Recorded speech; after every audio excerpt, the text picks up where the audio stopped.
नमस्कार, मैं हूं आरजू अंसारी और आप देख रहे हैं राष्ट्रीय जगत कीर्तन न्यूज। रतनपुर में बीते दिनों 23 कछुओं की मौत पर हुई बवाल अभी थमा नहीं कि महामाया मंदिर परिसर से लगे कल्पेसरा तालाब में मंगलवार की सुबह 4 कछुए जाल में फंसे मृत अवस्था में पाए गए।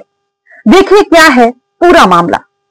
बिलासपुर जिले के रतनपुर में बीते दिनों 23 कछुओं की मौत पर हुई बवाल अभी थमा नहीं कि महामाया मंदिर परिसर से लगे कल्पेसरा तालाब में मंगलवार की सुबह 4 कछुए जाल में फंसे मृत अवस्था में पाए गए, जो तरह तरह के सवालों को जन्म दे रही है। उपस्थित लोगों के अनुसार कल्पेसरा तालाब में निकाय द्वारा नौकायान कराया जा रहा था। इसी दौरान नाव के पैडल में कछुओं से भरी जाल फंसकर बाहर आ गई। निकाय के कर्मचारियों ने अपने अधिकारी सहित वन विभाग को सूचना देकर मौके पर बुलाया। वन विभाग की टीम ने कछुओं का पंचनामा कर पोस्टमार्टम के लिए भेज दिया। कार्रवाई के दौरान परिसर रक्षक धीरज दुबे, वन रक्षक मुलेश जोशी और मानस दुबे उपस्थित थे। वन विभाग ने इस नई घटना में अज्ञात व्यक्तियों के खिलाफ मामला दर्ज किया है।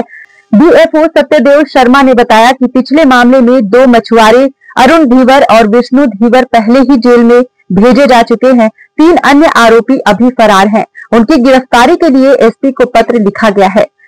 महंत रमेश शर्मा अन्ना महाराज के मुताबिक लगातार हो रहे अनहोनी सी घटनाओं को देखने से लगता है कि मंदिर की सुरक्षा व्यवस्था में कितनी लापरवाही बरती जा रही है। आमजनों के साथ ही आस्था का यह केंद्र भी सुरक्षित नहीं है। फिलहाल इस खबर में बस इतना ही। देश प्रदेश की खबरों से अपडेटेड रहने के लिए हमारे चैनल को सब्सक्राइब करें और नए खबरों के नोटिफिकेशन के लिए बेल आइकन को जरूर दबाएं। नमस्कार।